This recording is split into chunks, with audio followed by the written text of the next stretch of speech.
হিয়া, আমি কিন্তু এবার ভিতরে আসছি। দরজা খুলে ভিতরে ঢুকে হিয়াকে দেখে তাহসানের বুক অজানা আশঙ্কায় থক করে উঠল। দৌড়ে হিয়ার কাছে গিয়ে চিৎকার করে বলে উঠল। হিয়া। দরজায় আরিশকে দেখতে পেয়ে আয়াত দ্রুত সোফা থেকে উঠে আরিশের শার্টের কলার টেনে ধরে চেঁচিয়ে বলল। প্রতারক, কোথায় চলে গিয়েছিলি তুই? হিয়াকে বিয়ে করার কথা দিয়ে কোথায় পালিয়েছিলি? উত্তর দে। আর এখনই বা কোথা থেকে ফিরে এসেছিস? কেন এসেছিস? চলে যা, বের হয়ে যা এক্ষুনি। তানিশা দৌড়ে এসে আয়াত ধাক্কা দিয়ে সরিয়ে বলল। আপনি দেখতে পাচ্ছেন না আরিশ ভাইয়া অসুস্থ, মাথায় ব্যান্ডেজ, হাতে পায়ে ব্যান্ডেজ। আপনি এটা কেমন ধরনের ব্যবহার করছেন ভাইয়ের সাথে? আরিশ তানিশাকে শান্ত হতে বলে, কিন্তু তানিশা চুপ করে না। কি দেখছেন তাকিয়ে? আমি হেল্প করুন, ভাইয়াকে সোফা নিয়ে বসাতে হবে তো। আয়াত এতক্ষণে যেন নিজের হুঁশে ফিরল।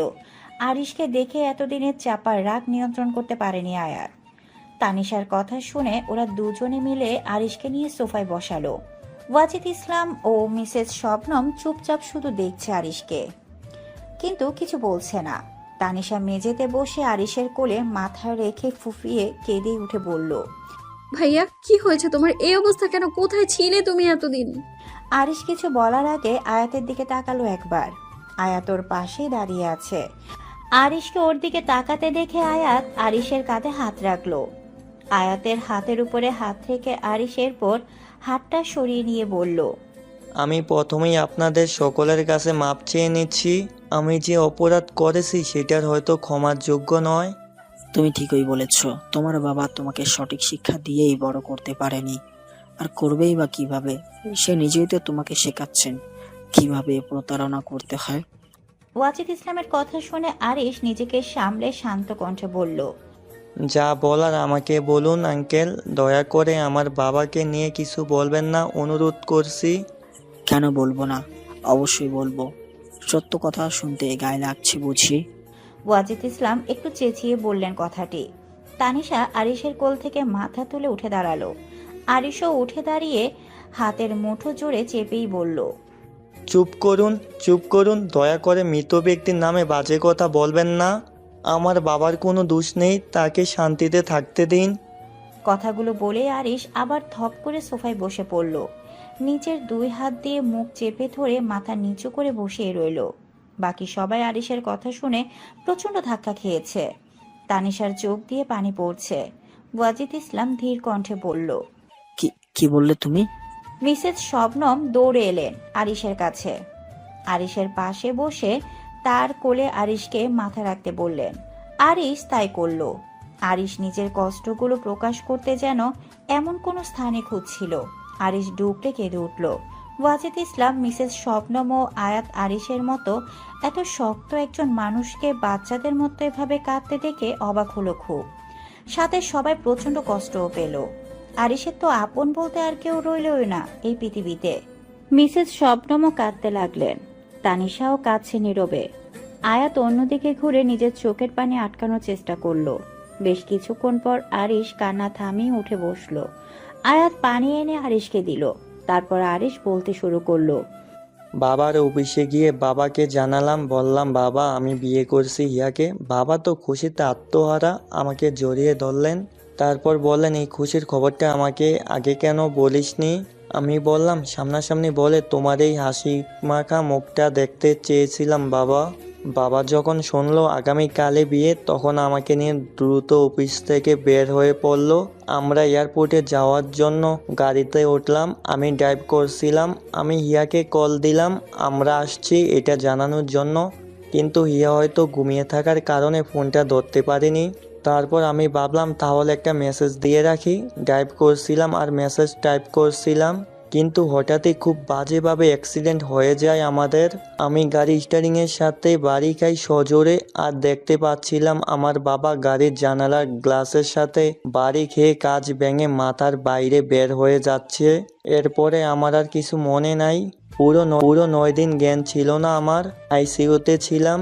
হাত পা মাথা বুক ও পিঠে খুব বাজেভাবে ব্যথা পেয়েছিলাম।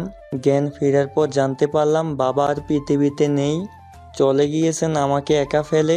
বাবার স্পট ডেট হয়েছিল। সেখানেই মারা গিয়েছিলেন। আমি শেষবারের মতো বাবার সাথে আর কথাও বলতে পারিনি। অ্যাক্সিডেন্টের দিনই আমার আর বাবার ফোন ভেঙে যায়, তাই জ্ঞান ফেরার পরও আমি কারোর সাথে যোগাযোগ করতে পারিনি। তারপর বাবার লাশ নিয়ে দেশে ফিরে আসি। প্রথমে আমাদের গ্রামের বাড়িতে গিয়ে বাবার লাশ দাফন করি, তারপরই এখানে এলাম। আরিশ কথাগুলো বলে থামলো। আয়াত এসে জড়িয়ে ধরলো আরিশকে, জড়িয়ে ধরেই বলল, আমাকে মাফ করে দে আরিশ, আমার ভুল হয়ে গেছে। আমি কোনো কিছু ঠিকভাবে না জেনেই তোর উপরে হাত তুলেছি। বাদ দে বন্ধু, আমি কিছুই মনে করিনি। ওয়াজিদ ইসলাম এসে আরিশকে জড়িয়ে ধরে বলল, আমি না জেনে বুঝে তোমাকে ও তোমার বাবাকে নিয়ে অনেক উল্টাপাল্টা কথা বলে ফেলেছি।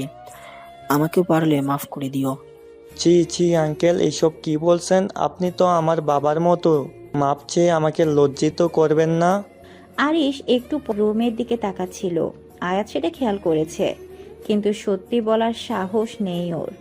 আরিশ কিছুক্ষণ পর বলল, হিয়া কোথায়? রাগ করেছে নিশ্চয়ই আমার উপরে, আর কেঁদে কেঁদে চোখ মুখ ফুলিয়ে ফেলেছে। আচ্ছা, আমি গিয়ে ওর সাথে দেখা করে আসছি। কথাটি বলে আরিশ উপরে চলে গেল। আরিশকে হিয়ার বিয়ের কথা জানানোর মতো সাহস কারোরই হচ্ছে না। আরিশ হিয়াকে ওর রুমে না পেয়ে নিচে এসে বলল, হিয়া কোথায়? ওর রুমে তো পেলাম না, বাইরে গিয়েছে কি? কখন আসবে? ওয়াজিদ ইসলাম এগিয়ে এসে আরিশের হাতে একটা পেপার দিয়ে বললেন। বাবা আরিশ, ব্যাপারটা পড়ো। আরিশকে হঠাৎ এইভাবে পেপার পড়তে বলায় আরিশ অবাক হলো। তবে পেপারে হিয়া ও তাহসানের ছবি একসাথে দেখে বুকটা ধক করে উঠল আরিশের। কাপা কাপা হাতে পেপারটা হাতে নিয়ে পড়ে দেখলেন। পড়া শেষে পেপারটা ছিঁড়ে ছুঁড়ে ফেলে দিয়েই বলল, মিথ্যা কথা, হিয়া আমাকে ছাড়া অন্য কাউকে ভালোবাসতে পারে না, কখনই না। হিয়া শুধু আমাকে ভালোবাসে, আর আমি হিয়াকে। আমার হিয়া কোথায়? আমার হিয়াকে এনে দিন আঙ্কেল। ওয়াজিদ ইসলাম বললেন, হিয়ার কোনো দোষ নেই। আমি হিয়াকে বাধ্য করেছিলাম যেন তাহসানকে বিয়ে করে। ওর কোনো দোষ নেই। হিয়াকে মাফ করে দিও। তবে আমাকে কোনোদিন মাফ করো না বাবা, কোনোদিন মাফ করো না। আমি তোমাদের তিনজনের জীবন ধ্বংস করে দিয়েছি, আর সেটার শাস্তি আমার মেয়ে আমাকে দিয়েছে। আমার সাথে সব সম্পর্ক শেষ করে চলে গিয়েছে হিয়া, আর কোনোদিন ফিরে আসবে না আমার কাছে। আমি অনেক বড় অন্যায় করেছি, মাফ করো না আমাকে। কথাগুলো বলে ওয়াজিদ ইসলাম সেখান থেকে চলে গেলেন। আরিশ এবার মিসেস শবনমের কাছে গিয়ে বলল, আন্টি, ওরা এসব কি বলছে? তুমি আমাকে বলো যে পেপারে যা দিয়েছে সব মিথ্যে। হিয়ার বিয়ে হয়নি, তুমি তো জানো হিয়া শুধু আমাকে ভালোবাসে। মিসেস শবনম কেঁদে বললেন, না রে আরিশ, সব সত্যি। হিয়া এখন অন্য কারোর বউ। না, এইসব মিথ্যে, সব কিছু মিথ্যে। আমি আমার হিয়াকে ফেরত চাই। আয়াত, হিয়াকে এনে দে আমার কাছে। আরিশ কথাগুলো বলছে আর পাগলের মতো করছে। আয়াত আর তানিশা মিলে আরিশকে সামলানোর চেষ্টা করতে লাগলো। আয়াত বলল, আরিশ চল, তোকে আমার বাসায় নিয়ে যাই, সেখানে গিয়ে আমরা কথা বলি। আরিশ রাজি হচ্ছিল না। এরপরও জোর করে তানিশা ও আয়াত ওকে আয়াতের বাসায় নিয়ে গেল। যারাকেও কল দিয়ে আসতে বলল আয়াত। আয়াতের বাসায় নিয়ে আরিশকে বসিয়ে পানি খেতে দিল আয়াত, আর হালকা কিছু নাস্তা এনে দিল। কিন্তু আরিশ সেসব কিছুই নিল না। আমি হিয়ার সাথে কথা বলতে চাই। আয়াত, হিয়াকে কল দে। আরিশের কথা শুনে আয়াত হিয়ার নাম্বারে কল দিল, কিন্তু হিয়া ফোন রিসিভ করছে না। আরিশ তাই আবার কল দিতে বলল। আজকে তাহসান বাসায় থাকায় হিয়া বেলকনিতে বসে আছে, ওর ফোন রুমে। হিয়ার ফোনে রিংটোন শুনে তাহসান বলল, হিয়া আপনার ফোন বাজছে। আসছি। হিয়া এসে দেখলো আয়াত কল দিয়েছে। ফোন নিয়ে আবার বেলকনিতে চলে গেল। চেয়ারে বসতে আবার কল দিল আয়াত। আরিশ আয়াতকে বলল ফোন লাউড স্পিকারে রাখতে। ফোন রিসিভ করে হিয়া বলল, বল আয়াত। হিয়া, একটা কথা ছিল। শুনেছি আমি। আরিশ এসেছে। কথাটি শোনা মাত্রই হিয়ার চোখে পানি চলে এলো, গলাটা ধরে এলো হিয়ার। চুপ করে রইল এক মুহূর্ত। হিয়ার দীর্ঘশ্বাস শুনে আরিশ বুঝতে পারল হিয়া কান্না আটকানোর চেষ্টা করছে। হিয়াকে চুপ করে থাকতে দেখে আয়াত বলল, আরিশ তোর সাথে কথা বলতে চাইছে, আমার পাশে আছে। না, আমি কথা বলবো না। ওকে চলে যেতে বল, আমার লাইফ থেকে চলে যেতে বল। ওকে বলে দে আমি এখন অন্য কারো স্ত্রী। গত 10 দিন যাবৎ আমি অন্য কারোর সাথে সংসার করছি। এখন কেন এসেছে ও? আমি কষ্টে আছি কি না সেটা দেখতে এসেছে বুঝি? না, আমি অনেক সুখে আছি তাহসানের সাথে। তাহসান অন্তত আমার বিশ্বাস ভঙ্গ করেনি। আমি ওর সাথে কথা বলতে চাই না। ওকে বলে দে ও যেন আর কোনো দিন আমার সাথে যোগাযোগ করার চেষ্টা না করে। আমি ওকে ছাড়াই ভালো আছি। কথাগুলো শেষ করে হিয়া ফোন রেখে দিল। চেষ্টা করেছিল নিজের কান্না আটকাতে, কিন্তু ব্যর্থ হয়েছে হিয়া। প্রতিটা কথা প্রচন্ড কষ্ট নিয়ে কান্না করতে করতে বলেছে। হিয়া ফোন রেখে দিতে আরিশ উঠে দাঁড়িয়ে বলল, হিয়া ঠিক বলেছে, আমি ওর বিশ্বাস ভঙ্গ করেছি, ওকে কষ্ট দিয়েছি। ভালোই করেছে আমার সাথে কথা বলেনি। আমার সাথে কথা বললে সত্যি জানতে পারলে হিয়া নিজেকে কোনোদিন ক্ষমা করতে পারত না। সারাটা জীবন আফসোস করতে হতো। আমি ওদের সংসার এইভাবে ভেঙে দিতে পারি না। আমি সেদিন কেন আসিনি সেটা হিয়া জানলে ও তাহসানের সাথে থাকবে না, চলে আসবে আমার কাছে। কিন্তু আমি এটা করতে পারি না। হিয়া আমাকে এখন ঘৃণা করে, তাই এখনও তাহসানের সাথে আছে। সত্যিটা জানতে পারলে ও মনে হয় আমার প্রতি যে ঘৃণা ছিল সেটা চলে যাবে। তাহসান ও হিয়া দুজনেই আমাকে দোষী ভাবছে। তবে সেটাই হোক, সত্যিটা জানিয়ে আমি ওদের কাছে দোষী বানাতে চাই না। তাই এই কথাগুলো আমার মাঝেই থাকবে। হিয়া বা তাহসান কোনো দিনও জানতে পারবে না। তোরা সবাই আমার কথা দে। আর যদি কোনোদিন জানতে চায় আমি সেদিন কেন আসিনি, তাহলে বলবি আমি হিয়াকে বিয়ে করতে চাইনি। আমার কাছে মনে হয়েছিল বন্ধু হিসাবেই আমরা ঠিক আছি। বিয়ে করে নিজেকে অপরাধী করতে চাইনি। বিয়ে করলে অনেক দায়িত্ব পালন করতে হবে, তাই আমি সেদিন আসিনি। একদম ঠিক এই কথাগুলো বলবি, কথা দে আমাকে। আরিশ ওদের সবার দিকে হাত বাড়িয়ে দিল। তানিশা, আয়াত ও যারা সেখানে হাত রেখে আরিশকে কথা দিল। আরিশ তারপর বলল, ঠিক আছে, তাহলে আমি আসছি, ভালো থাক তোরা। আরিশের কথা শুনে তানিশা বলল, কোথায় যাবে তুমি? কোথায় আবার, বিদেশে ফিরে যাব। এখানে থেকে কি করব? যার জন্য এসেছিলাম সে তো আর এখন অন্য কারোর হয়ে গিয়েছে, তাই এখন আর দেশে থাকার কোনো কারণ দেখছি না। তানিশা পুনরায় প্রশ্ন করল। আর হিয়াপু, আপুকে ছাড়া থাকতে পারবে তুমি? আরিশ হেসে জবাব দিল, কোনো ভালোবাসার মানুষ হয়তো হৃদয়ে থাকাটাই সুন্দর, জীবনে থাকা নয়। আবার কবে আসবে আরিশ ভাইয়া? তানিশার কথা শুনে আরিশ বলল, তোমার বিয়েতে আসবো, আবার দাওয়াত দিও, চলে আসবো। আয়াত এসে আরিশকে জড়িয়ে ধরল। আরিশ বলল, নিজের ভালোবাসার মানুষের যত্ন নিস আয়াত, অবহেলা করিস না কখনো। আমার মতো হবাগা যেন হতে না হয়, দোয়া করি। ভালো থাক তোরা সবাই। আরিশ ওর নতুন ফোনটা আয়াতের হাতে দিয়ে ওদের সবার নাম্বার সেভ করে দিতে বলল। আয়াত আরিশকে এয়ারপোর্টে ড্রপ করে দিয়ে আসতে চাইলো, কিন্তু আরিশ রাজি হয় না, একাই চলে যায়। আরিশ চলে যেতেই তানিশা বলল, ভাইয়া, এই অসুস্থ শরীর নিয়ে কিভাবে একা একা যাবে? ভাইয়ের পেছনে পেছনে নিয়ে চলুন আমায়, নয়তো শান্তি পাবো না আমি। আয়াতের ফোন রেখে দিয়ে হিয়া কান্না করেই যাচ্ছে। হিয়ার কান্না শুনে তাহসান বেড থেকে উঠে বেলকনিতে গিয়ে হিয়াকে জিজ্ঞেস করলো, হিয়া, আপনি ঠিক আছেন? কি হয়েছে আপনার? কাঁদছেন কেন? আরিস, আরিস। হিয়া কান্না করার কারণে ঠিকভাবে কথাও বলতে পারছে না। তাহসান বলল, আপনি শান্ত হন আগে। কি হয়েছে আরিসের? আরিস ফিরে এসেছে। হিয়ার কথা শুনে তাহসান অবাক হয়ে বলল, সত্যি? কোথায়? কথা বলেছেন ওর সাথে? জিজ্ঞাসা করেছেন কেন সেদিন আসেনি? হিয়া মাথা নাড়িয়ে না করে। তাহসান আবারও অবাক হয়ে প্রশ্ন করল, কেন কেন জিজ্ঞেস করেননি? কথা বলুন ওর সাথে, জিজ্ঞাসা করুন। আপনি যদি ওর সাথে চলে যেতে চান, আমি নিজে গিয়ে দিয়ে আসবো আপনাকে। হিয়া মাথা তুলে তাহসানের দিকে তাকায়।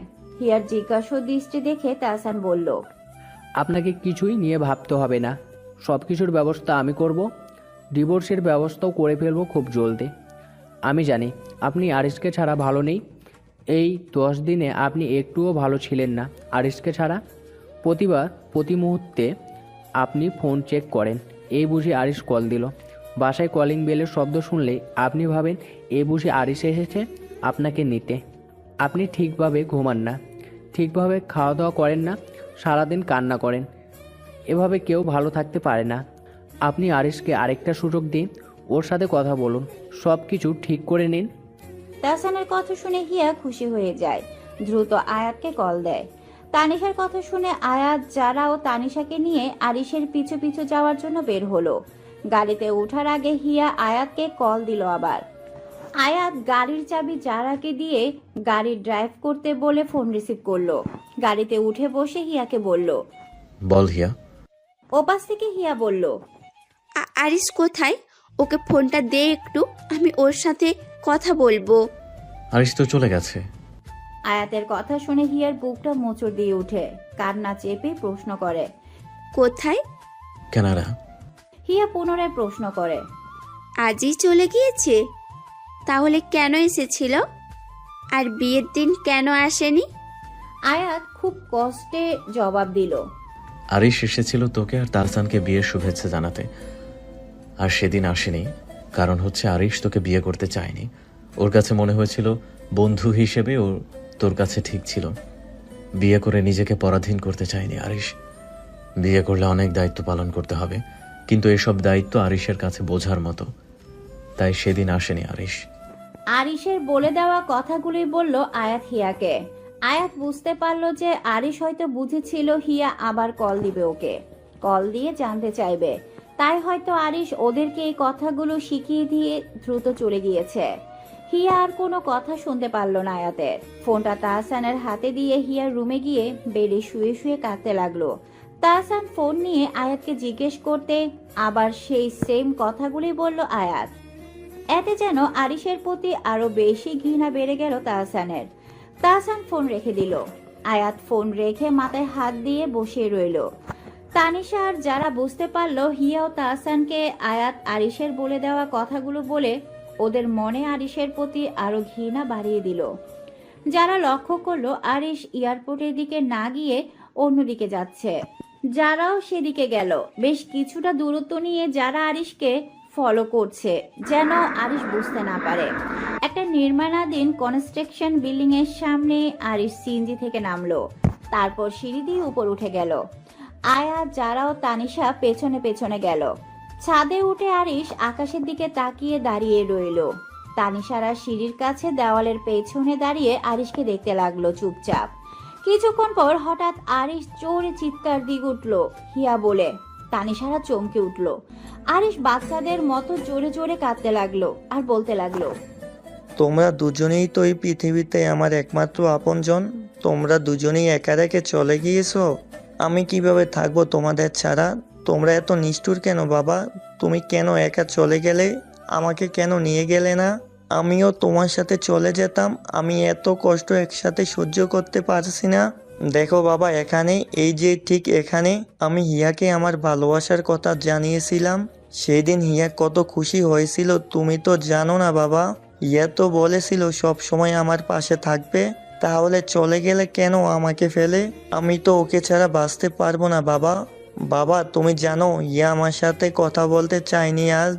তুমি তাহলে ভেবে দেখো, একটা মানুষ ঠিক কতটা কষ্ট পেলে তার সাথেও কথা বলে না, যার সাথে কথা না বলে তার দম বন্ধ হয়ে যেত। কিন্তু আমি জানি হিয়া পরে ঠিকই আমার সাথে কথা বলতে চাইবে। আমি কেন আসিনি জানতে চাইবে। কিন্তু আমি তো হিয়াকে সত্যিটা জানাতে পারবো না। তাহসান হিয়ার দায়িত্ব নিয়েছে।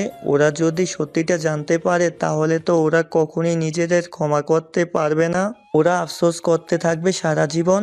এর চেয়ে আমি আমার প্রতি এদের ঘৃণাকে আরো বাড়িয়ে দিয়েছি, যেন আমাকে ভুলে গিয়ে ওরা সুখে থাকতে পারে। কিন্তু তুমি জানো বাবা, এই কাজটা করতে আমার ঠিক কতটা কষ্ট হয়েছে। আমার মনে হচ্ছিল তার চেয়ে সেদিন যদি আমি তোমার সাথে মরে যেতাম সেটাই ভালো হতো। অন্তত নিজের ভালোবাসা মানুষের কাছে ঘৃণার পাত্র হতে হতো না আমাকে। আমি তো এখন নদীর পাড়ের মতো অসহায় হয়ে গিয়েছি বাবা। যতই তোমাদের আগ্রহ ধরে চাইছি, আর ততই তোমরা আমাকে নিষ্ঠুর করে দিয়ে চলে যাচ্ছ। প্রথমে তুমি আমাকে ছেড়ে চলে গেলে বাবা, আমি ভেঙে পড়লাম। সান্ত্বনা খুঁজতে চেয়েছিলাম আমার ভালোবাসার মানুষটির কাছে, কিন্তু সেও তো আমাকে পুরোপুরি ভেঙে দিয়ে চলে গেল। আমি তো এখন অস্তিত্বহীন, পুরো নিঃস্ব হয়ে গিয়েছি আমি।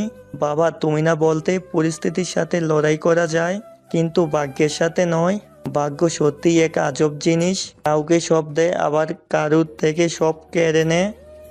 আরিশকে এভাবে কাঁদতে দেখে তানিশা ও যারা কাঁদছে, আয়াতেরও খুব কষ্ট হচ্ছে। তানিশা তো এখন একদম হেসকি তুলে কাঁদছে, আরিশ শুনে ফেলবে। এই জন্য আয়াত দ্রুত তানিশাকে কোলে তুলে নিয়ে বলল। যারা চলে আয়। যারা তানিশাকে আয়াতের কোলে দেখে প্রচন্ড কষ্ট পাচ্ছে, ওর যেন এখন চিৎকার করে কাঁদতে ইচ্ছে হচ্ছে। যারা কাঁদতে কাঁদতে ধীর গলায় বলল। যে যারে চায় তারে কেন পায় না? আয়াত ও তানিশা কিছুটা দূরে থাকায় শুনতে পায়নি। তানিশাকে এভাবে আয়াত কোলে নেওয়ায় তানিশা কখন থেকে বলছে আয়াতকে যেন ওকে নামিয়ে দেয়, কিন্তু আয়াত নামাচ্ছে না। তানিশা কান্না করতে করতেই বলল। আমাকে নিচে নামিয়ে দিন, আমি একাই যেতে পারবো। তানিশার কথা শুনে আয়াত বলল। কান্না করবেন না প্লিজ, আপনাকে এভাবে কাঁদতে দেখে আমার খুব কষ্ট হচ্ছে। আমি জানি না কেন আমার এমন লাগছে, আমি সহ্য করতে পারছি না। আর আপনি যেভাবে কান্না করছেন, সিঁড়ি দিয়ে নামতে গিয়ে পড়ে যাবেন, তাই আমার কোলেই ঠিক আছেন। এরপরও তানিশা কান্না থামাচ্ছে না, তাই আয়াত তানিশার মুখ আয়াতের দিকে কিছুটা এগিয়ে এনে বলল। এখন যদি কান্না না থামান তাহলে কিন্তু উল্টাপাল্টা কিছু করে ফেলবো, পরে আমাকে কিছু বলতে পারবেন না। আয়াতকে এভাবে কাছে আসতে দেখে তানিশার লজ্জা পেয়ে গেল। কান্না থামানোর চেষ্টা করলো। কিছুক্ষণ পর ওরা নিচে নেমে এলো। আয়াত তানিশাকে নামিয়ে দিল। তানিশা আবার কান্না করতে শুরু করলো। তাই আয়াত জিজ্ঞেস করলো। কি হয়েছে, আবার কেন কাঁদছেন? আমার আরিশ ভাইয়ার হিয়াপুর জন্য অনেক খারাপ লাগছে। ভাইয়া এখানেই আপুকে ভালোবাসার কথা জানিয়েছিল, এই বিল্ডিং এর সিঁড়ি দিয়ে আপুকে কোলে তুলে নিয়ে উপরে গিয়েছিল। তারপর তানিশাকে আর কিছু বলার সুযোগ না দিয়ে আয়াত এগিয়ে গিয়ে তানিশার দুই গালে হাত রেখে আঙ্গুল দিয়ে চোখের পানি মুছে দিল। তারপর বলল। এখন কি আপনি চাইছেন যে আমি আপনাকে কোলে নিয়ে সিঁড়ি থেকে আবার উঠি? তানিশা ভ্রু কুঁচকে তাকিয়ে বলল। মোটেও না। তাহলে এখন কান্না বন্ধ করুন আর এখান থেকে দ্রুত চলুন, আরিশ দেখে ফেলার আগেই। আয়াত তানিশা ও যারা এগিয়ে যেতে লাগলো, যারা পেছনে এবং ওর সামনে আয়াত ও তানিশা। আয়াত তানিশা হাত ধরার চেষ্টা করছে, কিন্তু তানিশা সেটা বুঝতে পেরে হাত সরিয়ে নিয়ে কানের পাশে চুল গুজে দিচ্ছিল। আয়াত খপ করে তানিশার হাত ধরে বলল। হাত সরিয়ে নেওয়া হচ্ছে না, এবার সরান দেখি। আয়াতের কাজ দেখে তানিশা মুস্কি হাসে। পেছন থেকে যারা ওদেরকে দেখে কষ্টে নিজের কান্না লুকানোর চেষ্টা করে। কিছুক্ষণ হাঁটার পর ওরা মেইন রোডে গাড়ির কাছে এসে পৌঁছায়। আয়াত যারার কাছ থেকে গাড়ির চাবি নেয়, তারপর ড্রাইভিং সিটে পাশের সিটের ডোর খুলে দিয়ে তানিশাকে বসতে ইশারা করে। তানিশা উঠে বসে। আয়াত ডোর লাগিয়ে ড্রাইভিং সিটে গিয়ে বসে, যারা পেছনে বসে। তারপর আয়াত গাড়ি স্টার্ট দিয়ে চলে যায় সেখান থেকে। সন্ধ্যা হয়ে গিয়েছে, অন্ধকার ঘনিয়ে রাত নেমে আসছে। বেশ অনেকক্ষণ কান্না করার পর আরিশ বলল। এক আকাশ সমান দীর্ঘশ্বাস নিয়ে মেনে নিলাম, আমার সাথে যা হয় হয়তো ভালোর জন্যই হয়। ইয়া, তুমি আমার লাইফে আসলে হয়তো তোমাকে এপি রাখতে ব্যর্থ হতাম। তুমি আমার ভাগ্যে ছিলে না, হয়তো তাহসানই তোমার উপযুক্ত। ভালো থাকো তাহসানের সাথে, কিন্তু মনে রেখো আমি তোমাকে কোনোদিন ভুলতে পারবো না। তুমি আমার প্রথম ও শেষ জীবনের ভালোবাসা। এরপর আরিশ বিল্ডিং থেকে নেমে এয়ারপোর্টের উদ্দেশ্যে রওনা হলো।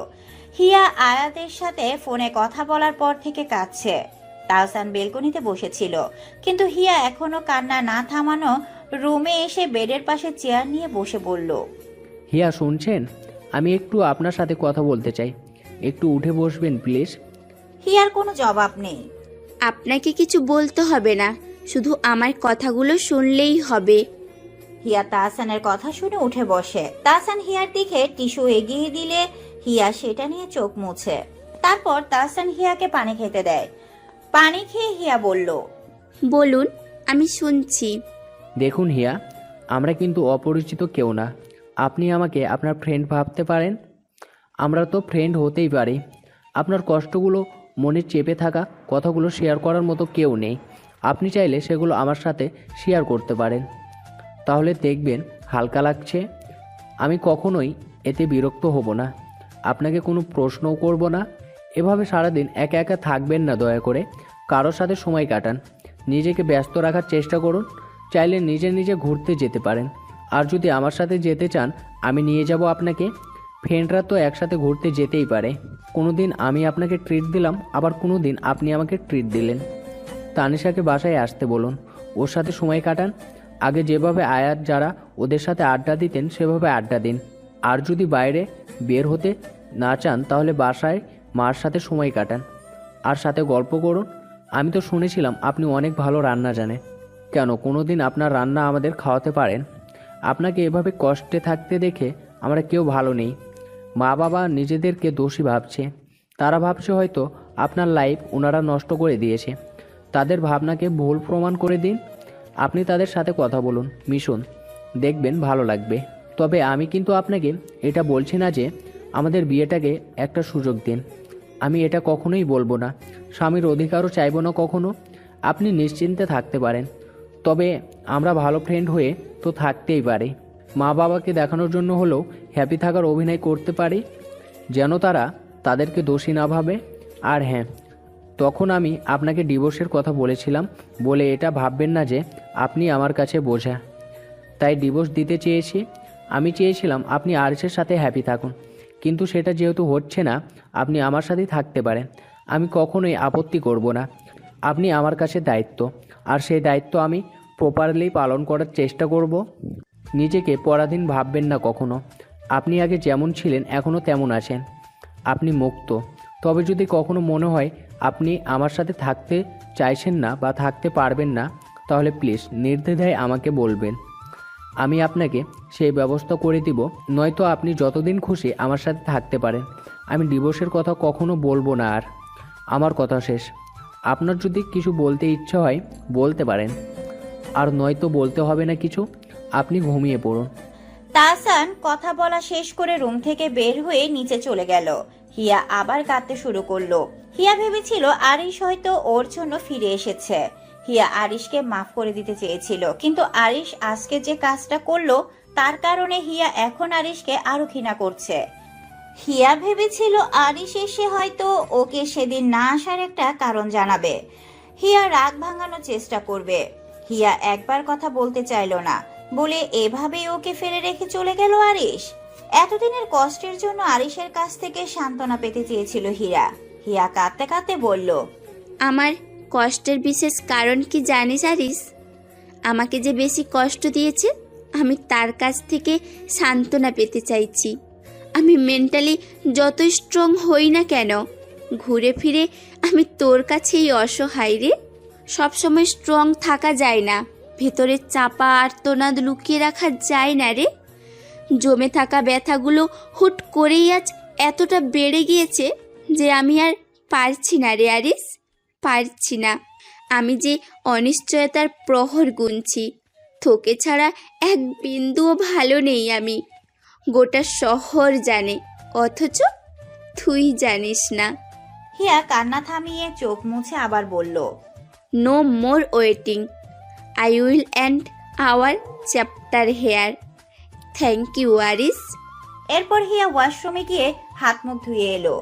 কিছুক্ষণ পর তাহসান রাতের খাবার নিয়ে এলো হিয়ার জন্য। হিয়া খাবার হাতে নিয়ে বলল, আপনি খেয়েছেন? হিয়া এতদিন বাসায় এসেছে পর থেকে আজ এই প্রথম তাহসানকে খাবার খাইয়েছে কিনা জিজ্ঞেস করলো। তাই তাহসান একটু অবাক হলো, তবে হিয়াকে সেটা বুঝতে না দিয়েই বলল, জি, আমি মা বাবার সাথে খেয়েছি। হিয়া খাওয়া শুরু করলো। তাহসান সেখানে চেয়ারে বসেছিল। হিয়ার খাবার খাওয়ার সময় মনে পড়ল আরিশ যেদিন ওকে প্রপোজ করেছিল সেদিন ওরা দুজনে মিলে রান্না করেছিল, আর আরিশ হিয়াকে খাইয়ে দিয়েছিল। পুরনো সেসব স্মৃতি মনে করে হিয়া খেতে বসে কান্না শুরু করে দিল। আর একটু পরে বিষম খেলো। তাহসান দ্রুত হিয়ার দিকে পানি এগিয়ে দিল। হিয়া পানি খেয়ে নিল। তাহসান হিয়ার কাছ থেকে পানির গ্লাস নিয়ে সেটা টেবিলে রেখে রুম থেকে বের হয়ে চলে গেল। চলো ফিরে যাই। আয়াতের মুখে বরাবরের মতো একই কথা শুনে আরিশ আগের মতোই উত্তর দিল। যাব না আমি। আয়াত প্রায় 2 ঘন্টা যাবৎ আরিশের সাথে বসে আছে এয়ারপোর্টে। তানিশা ও জারাকে বাসায় পৌঁছে দিয়ে আয়াত আবার এয়ারপোর্টে চলে আসে, আর সেখানে আরিশকেও পেয়ে যায়। আয়াত গত 2 ঘন্টা যাবৎ আরিশকে বাসায় ফিরিয়ে নিয়ে যেতেও হিয়ার সাথে কথা বলার জন্য রাজি করানোর চেষ্টা করছিল। আয়াত আরিশকে বারবার অনুরোধ করছিল অন্তত হিয়ার সামনে যেন সত্যিটা প্রকাশ করে, হিয়ার সাথে যেন কথা বলে, কিন্তু আরিশ যেন নাসর বান্দা, কোনোভাবেই রাজি হচ্ছিল না। তুই বাসায় ফিরে যা। আর কতক্ষণ ওয়েট করবি? আমি তো বলছি যে যাব না, আমি কানাডায় ফিরে যাব। আরিশের দিকে তাকিয়ে আয়াত জবাব দিল। তুই যদি আমার সাথে এখন বাসায় না যাস তাহলে আমিও যাব না এখান থেকে। তোর জন্য আজকে হিয়া আর তাহসান দুজনকে মিথ্যে বলেছি। ভালো কাজ করেছিস, তুই কোনো ভুল করিসনি। একটা পবিত্র বন্ধনকে টিকিয়ে রাখতে মিথ্যা বলেছিস যেন সম্পর্কটা ভেঙে না যায়।